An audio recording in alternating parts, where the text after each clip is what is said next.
नमस्कार मंडळी. आषाढी एकादशी आणि श्रावण विशेष आज आपण बनवणार आहोत उपवासाची खमंग अशी थालीपीठ भाजणी आणि त्यापासून आपण थालीपीठसुद्धा कशी बनवायची ते पाहणार आहोत. आपली ही भाजणी छान 2 महिने टिकते. म्हणजे आता आपण जर बनवली ही भाजणी तर श्रावणामध्ये सुद्धा आपण उपवासाला छान खमंग असे थालीपीठ बनवून खाऊ शकतो. चला तर आता आपण लगेच उपवासाची ही भाजणी बनवायला घेऊया. तर सुरुवातीला इथे आपण अर्धा किलो साबुदाणे घेतलेले आहेत. साबुदाणे आपल्याला इथे छान स्लो फ्लेमवर भाजायचे आहेत. साबुदाणे भाजल्यानंतर त्याचा हलकासा रंग चेंज होतो. साबुदाणे असे सफेद दिसतात आणि छान फुललेसुद्धा जातात. तर असे आपल्याला हे साबुदाणे एक 5 ते 10 मिनटं आपल्याला छान भाजायचे आहेत. तर स्लो फ्लेमवर आपण सतत असं हलवत राहायचे आहेत साबुदाणे भाजताना, म्हणजे ते चांगले भाजले जातात. हे बघा, आता हलका साबुदाण्याचा इथे रंग चेंज झालेला आहे. थोडे साबुदाणे इथे सफेद दिसायला लागलेले आहेत. तर हा फरक आपण लक्षात घ्यायचा आहे आणि साबुदाणे इथे मस्त असे भाजून घ्यायचे आहेत. साबुदाणे भाजून झाल्यानंतर इथे आपण घेतलेले आहेत वरी तांदूळ. ह्याला भगरसुद्धा म्हणतात. अर्धा किलो आपण इथे वरी तांदूळ घेतलेले आहेत. ते सुद्धा आपल्याला स्लो फ्लेमवर भाजायचे आहेत. आपण ही भाजणी बनवत असताना छान अशी स्लो फ्लेमवर आपण सर्व जिन्नस भाजून घेणार आहोत.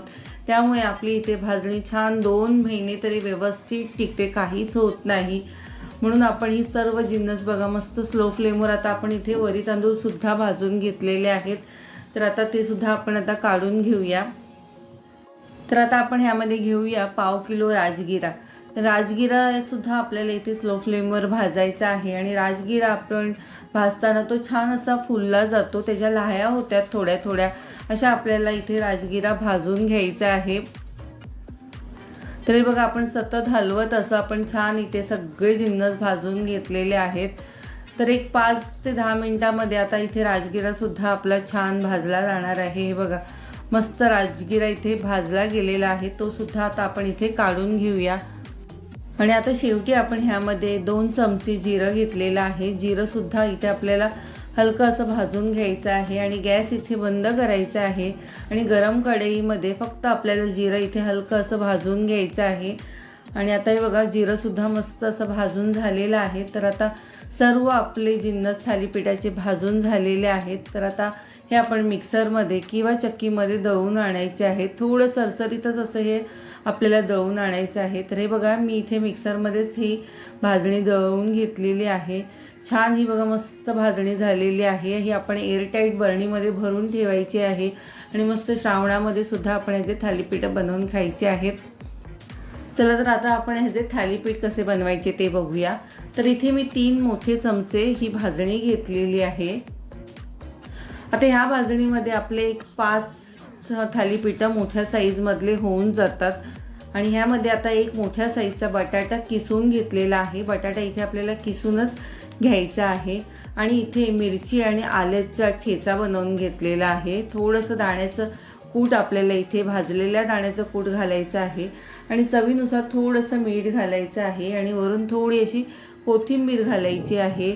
तुम्हाला जर आवडत असेल तर तुम्ही यामध्ये ओलं खोबरंसुद्धा घालू शकता. आणि थोडं थोडं पाणी घालून आपल्याला हे पीठ आता भाजणीचं मळून घ्यायचं आहे. हे बघा थोडं थोडं आपल्याला जसं लागेल तसं आपण ह्यामध्ये पाणी घालायचं आहे. ह्या पिठाला जास्त असं चिकटपणा नसतो. तर थोडं थोडं पाणी घालत आपल्याला हे पीठ पूर्ण असं मळून घ्यायचं आहे. थोडं सॉफ्टच आपल्याला हे पीठ मळायचं आहे इथे. तर हे बघा इथे मस्त असं इथे आपलं हे पीठ आता मळून झालेलं आहे.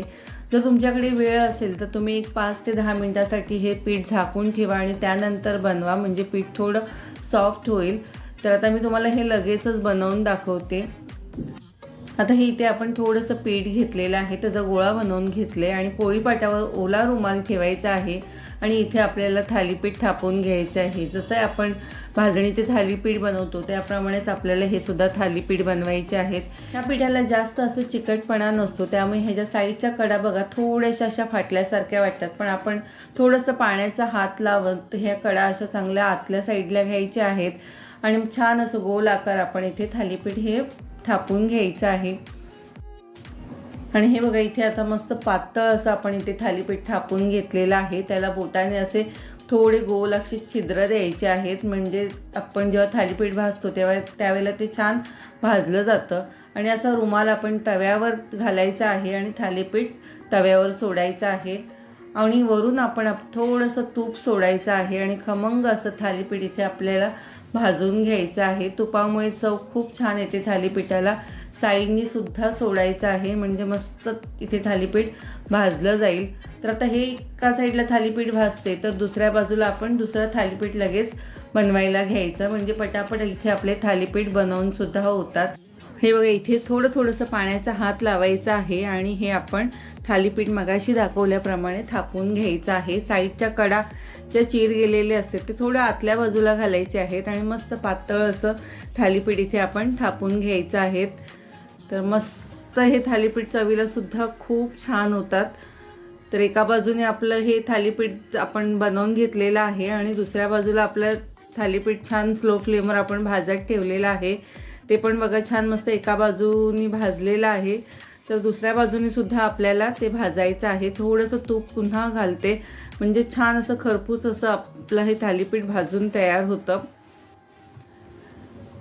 आता एका बाजूने छान भाजल्यामुळे काय होतं, दुसऱ्या बाजूने भाजायला जास्त वेळ लागत नाही, तोही लगेच भाजला जातो. तर हे बघा मस्त इथे थालीपीठ आपलं मागच्या बाजूने सुद्धा शेकून झालेलं आहे, भाजून झालेलं आहे. तर आता हे बघा मस्त थालीपीठ तयार झालेलं आहे.